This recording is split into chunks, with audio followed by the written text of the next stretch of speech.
Hi everyone, it's Marie Morice, School 17 Action co-founder. Very happy to be here with Matt Powell, CEO of Breaking Barriers. Hello Matt. Hi. How you doing? Great to have you. And we're doing this series of videos, we've seen a few already, but of what high impact leadership is all about. So a few questions, we'll keep it short.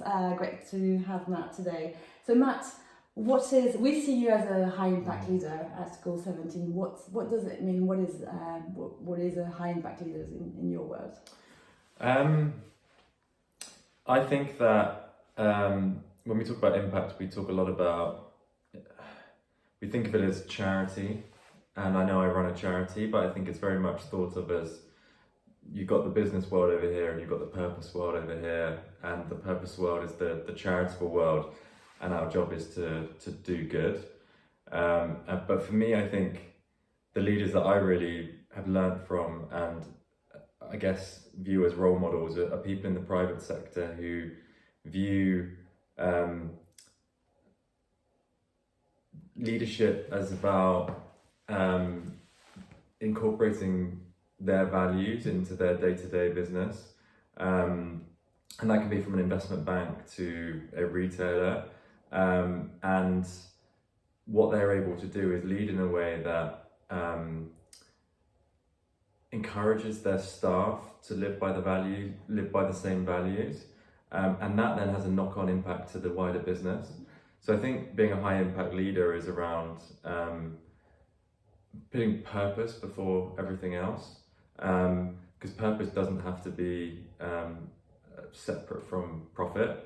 And leading in a way that encourages others to do the same, because you have to kind of practice what you preach. And I think too many leaders, we talk about doing good and being empathetic and creating a great culture and workplace and doing good for the world, but unless we live and breathe it ourselves, I think it doesn't really then trickle down to more junior members of staff. So I think if we really want to kind of transform the world, we can't really do kind of the good stuff happens over there whilst we make money over here.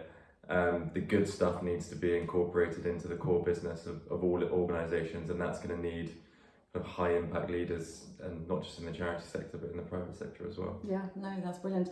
And so I know another question that I'm sure everyone is wondering is how did you do that at Breaking Barriers in the last few years? Yeah, it's a good question. When I set up the organisation, it was my first ever job, and I remember I took a bit of a naive approach where I went to businesses with kind of the begging bowl saying, how can you help? And I very much viewed everything as a philanthropic endeavour, and that was to basically get refugees into jobs within those businesses. But through the first couple of years, I realised that actually the businesses were getting far more out of it than we were as an organisation or the refugees were themselves.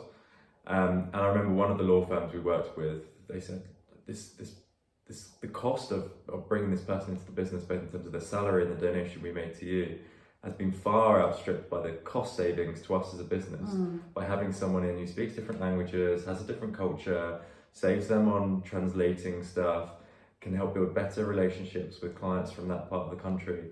And that was just a light bulb moment for me, where I actually thought, there's a real win-win here, or win-win-win, one for the business, one for the refugee, and then a win for society more broadly. So that then became the model the mentality that I took to apply to Breaking Barriers, that's helped us scale over the last few years, and now working with kind of 60 plus big multinational companies who primarily probably doing it because it's a good thing to do, but there's a strong business case that underpins it, whether that be improving retention, helping them cost save in terms of recruitment, supporting with DEI measures, or generally their philanthropic support for the community. So yeah, that's I guess been what has underpinned our growth, and yeah, been very successful. Yeah, extremely successful. I mean, I've witnessed it. Sort of 8 years later,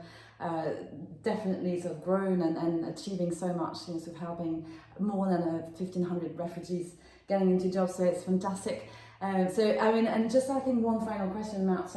We've had the UN SDG Summit last week, sort of really calling for more action from the business. Sort of, how do we kind of accelerate that? How does it link up to Goal 17 action, the work that we'll be doing together? Yeah, it's a good point. Well, I think our partnerships with our corporate partners historically probably sat within kind of corporate social responsibility or their community investment teams, and increasingly it's being brought into their sustainability teams. And what's really interesting is the hoops we have to jump through to work with them, and we're almost viewed to some extent as a supplier, and businesses are now measuring their clients, their supply chain, their philanthropic partners against what SDGs we help them to deliver on.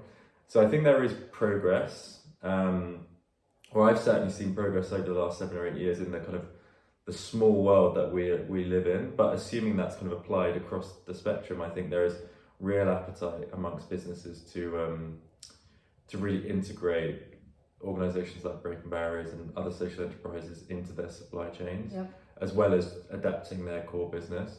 So I think it is really exciting from our perspective, but I think undoubtedly more needs to be done. And from my experience, when we've been able to move quickly with businesses, it's because we've had senior buy-in.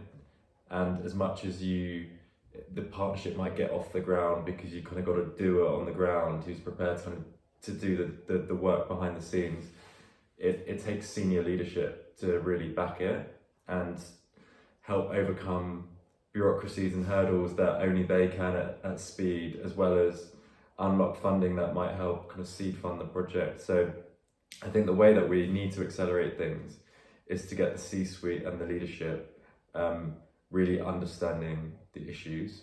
And that's why I think it really links into the work that we're doing at Goal 17, because I think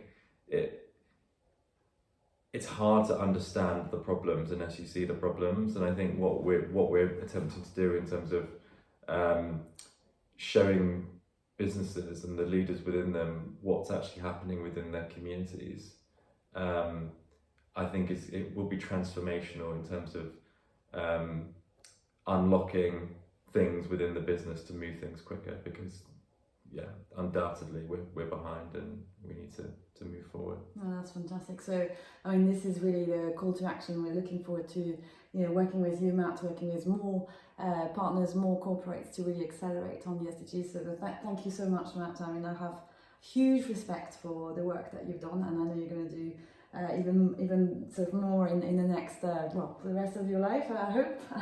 But we're looking forward to working with you, and thanks for your time today. Awesome, thank you. Thank you.